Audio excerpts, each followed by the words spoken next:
Hi fame, வணக்கம். நம்ம constipation அப்படிங்கிறது வெறும் மோஷன் வரல அப்படின்னு நினைச்சீங்கன்னா அது தப்பு. கான்ஸ்டிபேஷன்ங்கிறது நம்ம உடம்போட ஒரு அலாரம் சிஸ்டம். அந்த அலாரத்தை பைல்ஸ், ஃபிஷர், ஐபிஎஸ்ன்னு வர வரைக்கும் நம்ம அதை கண்டுக்கவே மாட்டோம். ஆக்சுவலா அது உங்க உடம்பு உங்களுக்கு ஒரு மெசேஜ் அனுப்புது. ஆனா நம்மள பல பேரு அதை அப்படியே அவாய்ட் பண்ணிடுறோம். சோ இன்னைக்கு நான் கான்ஸ்டிபேஷனை பத்தி யாருமே சொல்லாத ஒரு 5 விஷயத்த சொல்றேன். ஒன்னு, உங்களுக்கு தெரியுமா, நம்ம வயிறுக்குனே தனியா ஒரு மூளை இருக்கு. அதுதான் 500 நியூரான்ஸ் கொண்ட என்ட்ரிக் நர்வஸ் சிஸ்டம். இப்ப நீங்க ஸ்ட்ரெஸ் ஆகும் போதோ இல்ல ஓவர் திங்க் பண்ணாலோ சரியா தூங்கலனாலோ நம்ம உடம்பு கார்டிசால் அப்படின்னு ஒரு ஸ்ட்ரெஸ் ஹார்மோனை ரிலீஸ் பண்ணுவாங்க. அது உங்க குடலுடைய செயல்பாடை குறைச்சிடும். அதனால தான் நிறைய பேருக்கு பாத்தீங்கன்னா டிராவல் பண்ணாலோ இல்ல எக்ஸாம் டைம்லயோ இல்லனா ஃபிளைட்ல டிராவல் பண்ணி வந்தாலோ கான்ஸ்டிபேஷன் ஆகுது. சோ கான்ஸ்டிபேஷன் சில சமயம் வயிற்றுல இருந்து மட்டும் இல்லைங்க, அது நம்ம மூளையில இருந்து கூட தொடங்கும். 2, நம்மள நிறைய பேருக்கு கான்ஸ்டிபேஷன் ஜஸ்ட் ஒரு டிஸ்கம்ஃபர்ட் அப்படின்னு தானே ஃபீல் பண்றோம். சில பேர்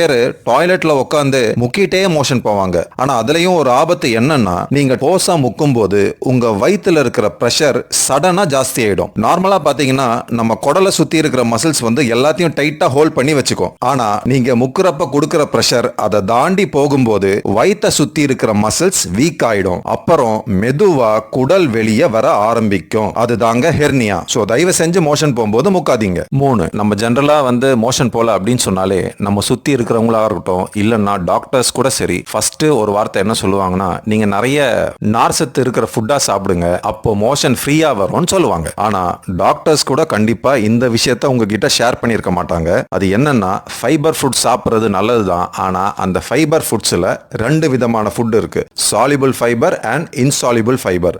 சாலிபிள் ஃபைபர் அப்படிங்கிறது என்னன்னா, சீக்கிரமா கரையக்கூடிய நார்ச்சத்து உள்ள உணவுகள். அதுவே இன்சாலிபிள் ஃபைபர்னா என்னன்னா, சீக்கிரமா கரையாத நார்ச்சத்துடைய உணவுகள். நீங்க சாலிபிள் ஃபைபர் இருக்கிற ஃபுட்டை நிறைய எடுத்தீங்கன்னா அது வயிற்றுக்குள்ள போனதுக்கு அப்புறம் அது ஒரு ஜெல்லு மாதிரி ஃபார்ம் ஆகி மோஷனை ஃப்ரீயா மூவ் பண்ணி ஃப்ரீயா வெளியில வரும். இதுவே இன்சாலிபிள் ஃபுட்ஸை நீங்க எடுத்தீங்கன்னா கண்டிப்பா தண்ணி நிறைய குடிக்கணும். நீங்க தண்ணி நிறைய குடிக்காம இன்சாலிபிள் ஃபுட்ஸை எடுத்தீங்கன்னா அது என்ன ஆயிடும்னா, மோஷன் சிமெண்ட் மாதிரி ரொம்ப ஹார்ட் ஆயிடும். அப்புறம் கான்ஸ்டிபேஷன் தான். இந்த இன்சாலிபிள் ஃபுட்டுக்கு ஒரு சிம்பிளான எக்ஸாம்பிள் தான் கோதுமை. சில பேருக்கு கோதுமை சாப்பிட்டா மோஷன் வராதுன்னு சொல்லுவாங்க, நீங்களே கேள்விப்பட்டிருப்பீங்க. அது ஏன்னா கோதுமை சாப்பிட்டீங்கன்னா நிறைய தண்ணி குடிக்கணும், இல்லைன்னா கண்டிப்பா அது கான்ஸ்டிபேட் ஆகும். எது சாலிபிள் ஃபைபர் ஃபுட்ஸ், எது இன்சாலிபிள் ஃபைபர் ஃபுட்ஸ்ங்கிறத நீங்க கூகுள்ல பாத்தீங்கன்னா உங்களுக்கே ஒரு கிளியர் பிக்சர் கிடைக்கும். 4வது, நம்ம டாய்லெட் போற பொசிஷன். இது ரொம்ப முக்கியமான பங்கு வகிக்குது. வெஸ்டர்ன் டாய்லெட் கம்ஃபர்டபிள் தான், ஆனா நேச்சுரல் இல்ல.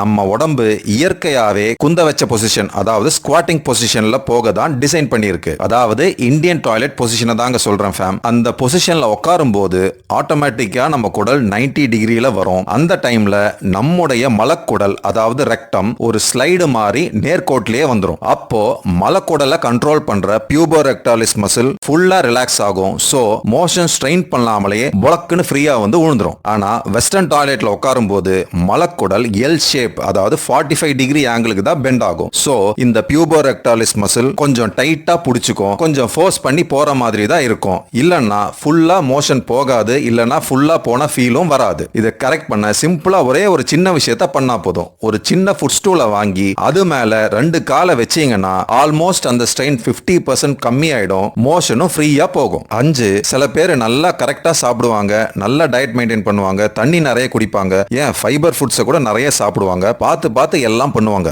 ஆனாலும் இந்த பிரச்சனை இருக்கும். அது ஏன்னா சாப்பாடுனால இல்ல, அது மெக்கானிக்கலா கூட இருக்கலாம். அதாவது பெல்விக் ஃப்ளோர் மசில்ஸ், இடுப்பை சுத்தி இருக்கிற தசைகள் வீக்கா இருக்கும் போது மோஷன் போக கஷ்டப்படுவாங்க. ஏன்னா இந்த மசில்ஸ் ஒரு மேஜர் ரோல் பிளே பண்ணும். இந்த மசில் தான் டெலிவரி ஆகும் போதும் சரி, இல்லனா யூரின் போகும்போது நம்ம புஷ் பண்றதுக்கு எல்லாமே ஹெல்ப் பண்றது. சோ இந்த ப்ராப்ளம் உங்களுக்கு இருந்தா நீங்க ஒரு நல்ல பிசியோதெரபிஸ்ட கன்சல்ட் பண்ணீங்கன்னா கண்டிப்பா இதை சரி பண்ணிடலாம். So last but not least, வயிறு கொடுக்கிற சிக்னலை அவாய்ட் பண்ணாதீங்க.